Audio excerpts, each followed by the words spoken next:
Alrighty then, back once again for another reaction. This time it's Once Upon a Time, Season 3, Episode 14. Took another little bit of a long break after that bombshell of a previous episode. You know, learning Rumpel is back. Like, on top of everything else that happened. Basically, I had this really awful, like, stomach bug kind of thing, except I wasn't throwing up, it was the other end, and it was making my life hell. I would not have been able to get a recording done because I'd have had to go through the complication of splitting up the recording to take bathroom breaks, and that just wasn't something I was prepared to do. And then, wouldn't you know it, I was supposed to start recording at the start of this week, and I just posted a tweet. I just posted a tweet somewhere up here. Like, I can't believe it. I really can't. I was such a dumbass. The one time I actually put the headphones on the floor instead of on the safety of the desk, karma bites me in the butt and I just destroy my headphones that were working perfectly fine. And so I've had to wait until very recently to get a replacement pair. And luckily, they're exactly the same. They work just the same, you know, same quality. But I was so frustrated with myself. All I want to do is, you know, enjoy my time and get some Once Upon a Time watch. Like, why is the universe conspiring against that? I don't understand. But I'm back. I have a little bit of time today. And I'm going to try and make some more time tomorrow, from my perspective, to record some more. So, we're going to see how we go today. One episode for now, before I have to eat, and then we'll see if I have time before I have to go to a friend's birthday. So I'm busy. Like, get through the sick period, and now suddenly I'm in a busy period. But I will find time to record. I swear to get videos out this month. Like, obviously this is from a Patron perspective, but you know what I mean. Right, so now that we're all up to speed, Once Upon a Time, not only did we get the reveal of Regina and Zelina being half-sisters, but both born to Korra, heaven knows who the father is. Like, I joked it would be Shrek, just because of the green skin. But Regina was conflicted and borderline suicidal. She was without Henry. She is a mess, and she was like, I've got nothing to live for. Like, she believes she's permanently separated. So that was like the one thing she was holding on to, and it's gone. And so it was very compelling that she was like in this like hopeless free fall of what do I have left to cling on to. And I adored that Robin Hood was along with her and trying to convince her to carry on and stuff like that. And although it wasn't the way that he wanted her to resolve her feelings, I've realised that at the end she did come to the realisation of, oh, well, you know something that would really rise my spirits. I have a foe to vanquish. Like, I have an enemy again, just like how she had Emma in season 1. Like, oh. I'm expecting some great things going forward. I know that a lot of people consider Zelina a top villain / character, so I'm looking forward to that. But honestly, the thing that gripped me most, and they knew what they were doing with that, was the parallel to when Belle was revealed in season 1. Seeing Rumpel held captive at the end, like, let alone the fact that he's already back, which I do acknowledge is kind of rushed, because you'd think we'd get to sit on his death for a little longer and believe that it was sticking, but that's you know, a nitpick we can all get over for the fact that Rumpel's back. No, in the short time he was away, I have missed him dearly. So I am actually quite happy to have him back. I will overlook I just welcome back to the team. But what interests me is that he looks a lot more disheveled and ragged and going back to his crazy self. Now, I don't know if that's because of whatever is being done to him in his captivity, or if it's some side effect of being brought back unnaturally. Like, has he gone through a sort of reset or something like that? I'm sure his treatment and what Zillion's actually doing with him will come clearer as we carry on. So, yeah, I think we're all caught up with where everything's going at the moment. I'm really looking forward to it. Let's jump right in.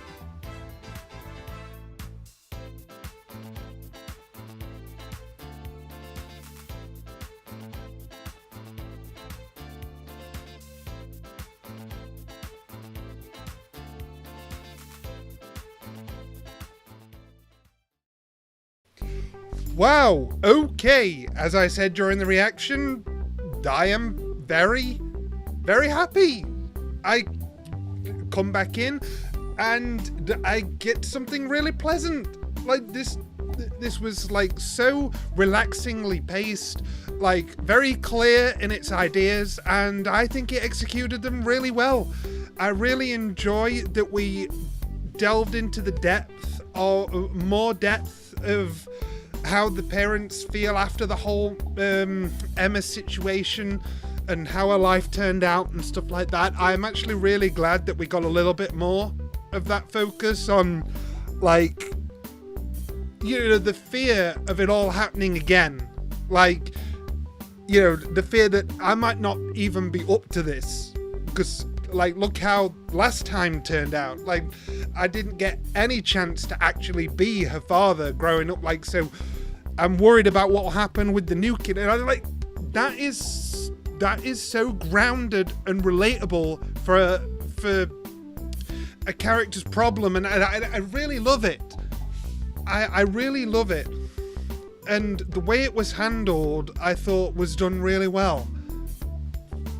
Zelina continues to fascinate me as this light Yagami kind of, you know, like Death Note. She's like puts on this nice act on the surface, but then even when going in for the hug, just has this look on the face, which I'm going to put on the screen. Like, that's what I was thinking of when she hugged Mary Margaret. Like, oh gosh. Okay, so I jumped the gun a little bit early in the episode, predicting that because we were getting so much focus on it, David might not drink the night root. But obviously that was before the flashback then revealed that consuming the night root made your fear manifest, and then you had to defeat it. And as I say, as a concept for an episode, all contained within an episode, I thought this was paced out very well. I enjoyed how cinematic it was to cut both scenarios back and forth during the climax to lead into how everything resolved. It was overall very good. I really enjoyed this. It was such good vibes to come back to, and it really helped set up things going forward. And I did enjoy the Captain Swan moment. I'm not going to forget to mention that.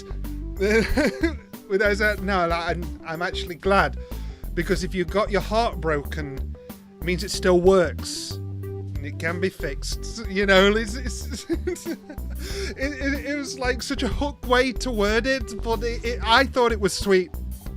And it certainly killed any further motivation of Emma to argue with him. Now, the ending, of course, very intriguing. But I would like to mention, I did love how intense the shaving scene was. You are really setting Zelina up well as a villain. I do really enjoy this.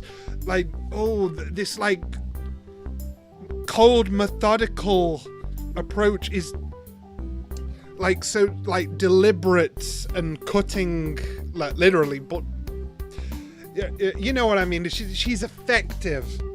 That's the word I'm looking for. As a villain, she's quite effective already, and she's only had a couple of appearances. She's gonna be a winner. As soon as she gets more in direct conflict with them, I'm sure I'm gonna love a lot more. But Yeah, it definitely interests me that they were just a little bit too late to finding where Rumpel was being kept. I'm going to assume that because Selena was generally aware of everything that was going on, that she just simply got him out of there because she knew they were about to discover him, basically. Like, come to think of it, it's actually like such a weird twist of fate that David warning Emma like prevented Hook and Emma from staying on location and waiting for Regina to then get in. So because of that, Zelina then had her window to get Rumpel out of there. That's funny, kind of. Wow, okay. Yeah, Rapunzel, nice to see. Very nice to see. You know, you start thinking, what tales have they missed? And I can't believe that I never thought of one of the most famous ones, especially because I enjoyed the Tangled movie. And how did I forget about Rapunzel? Rapunzel, Rapunzel, lay down your hair.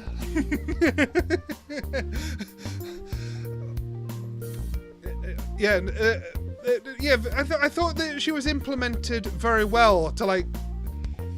You know, so that she had the perfect thematic moment of like, you know what you have to do, and then dramatically slicing it to make her fall, like using that character for that purpose.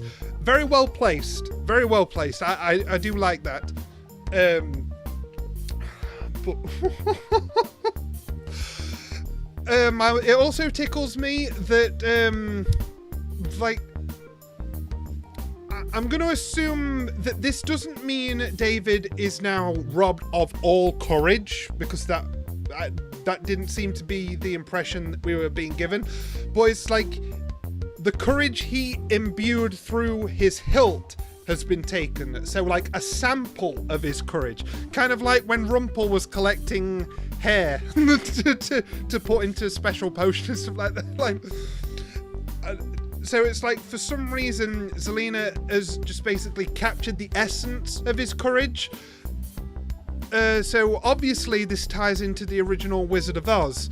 You know, courage for the Cowardly Lion, a heart for the Scarecrow, and was it a brain for the Scarecrow, and a heart for the Tin Man? So that's it, isn't it? So either way, whichever way around it is, I'm sure that there's going to be something to do with brains or smarts or an actual brain, and something to do with hearts, which by now Once Upon a Time is quite familiar with. So no real mystery over what's going to go on there, but